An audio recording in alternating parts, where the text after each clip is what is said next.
Per quanto riguarda la música. Él quiere llamarlo operístico, yo no estaría tan seguro.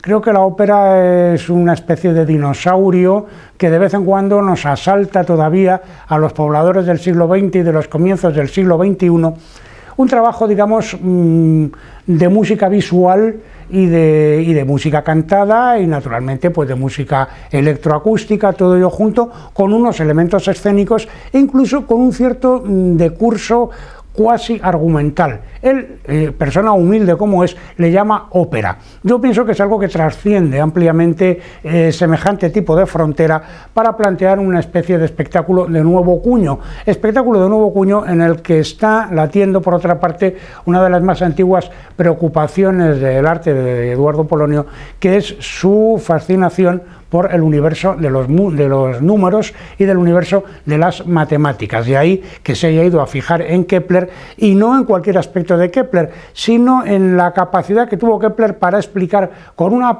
palabra que solamente en un aspecto es matemática, porque es sobre todo poética en su más alto nivel, lo que son los 5 sólidos euclídeos perfectos, ¿no? El tetraedro, el cubo, el dodecaedro, el icosaedro y el octaedro, ¿no? Entonces, a partir de esta concepción aparentemente tan abstracta y tan separada de cualquier elemento del mundo normal, era capaz Polonio, en esta obra, en este Uno es el cubo, que él humildemente califica como ópera, de construir una especie de retablo escénico de la más elevada poesía y con unos métodos electroacústicos extraordinariamente refinados y sobre todo extraordinariamente parcos, en esa capacidad de extraer, de conseguir un extraordinario efecto de sugerencia y de poesía con unos métodos o con unos medios musicales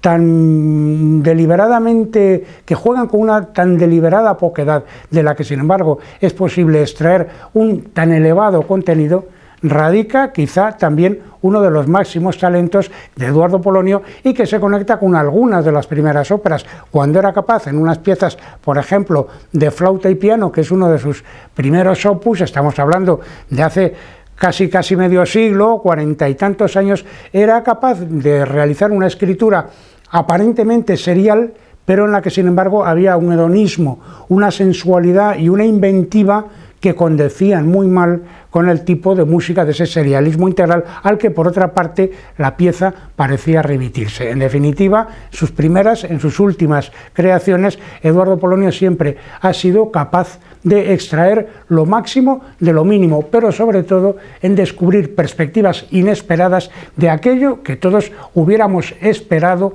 que siguiese un curso convencional. La ópera no es un género que me haya atraído mucho especialmente. La prueba es que hasta que realicé mis dos óperas electroacústicas, mi producción para voz es muy escasa, casi podríamos decir inexistente.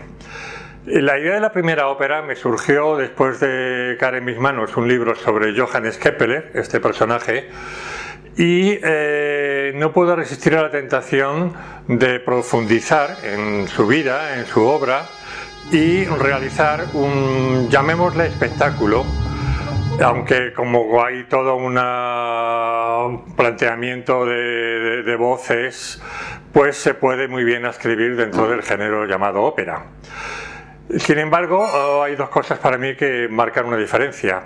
No hay trama argumental, no hay drama propiamente dicho como en la ópera. Tampoco hay una orquesta, un foso, un director. Toda la música es absolutamente electroacústica.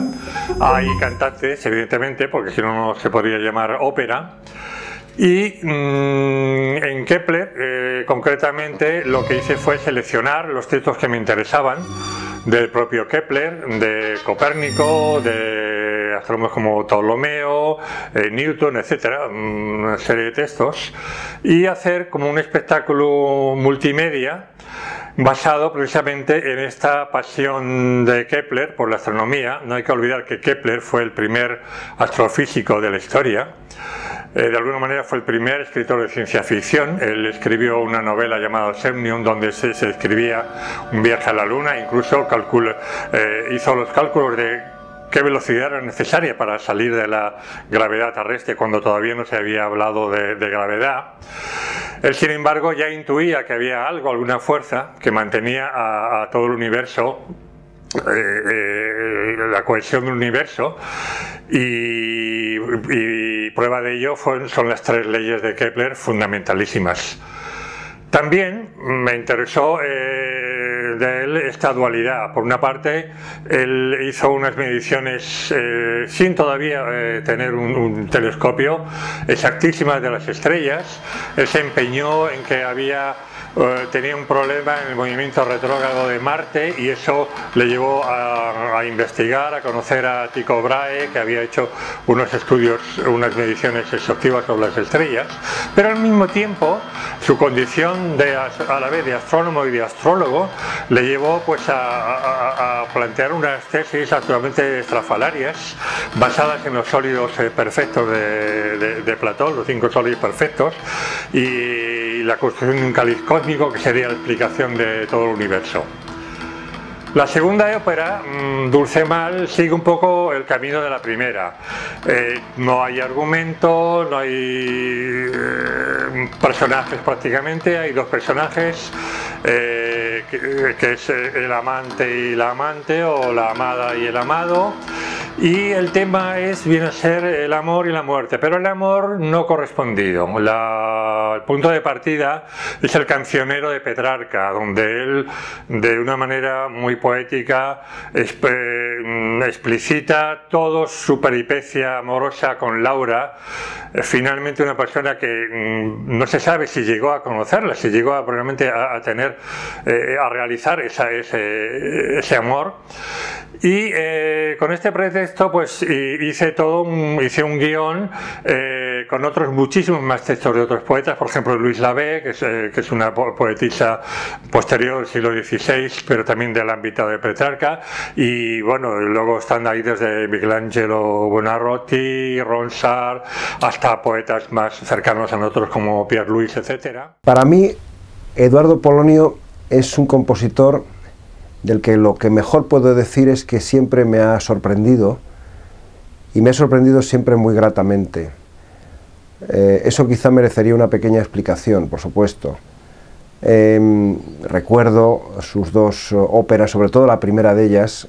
Uno es El Cubo, que bueno, ha sido la primera ópera puramente electroacústica que yo he tenido la fortuna de ver. Dulce Mal, la segunda ópera electroacústica, también fue una sorpresa, y parecía que después de la primera ya la sorpresa iba a ser menor, y sin embargo lo fue mayúscula, para mí por lo menos, y creo que en general para la crítica.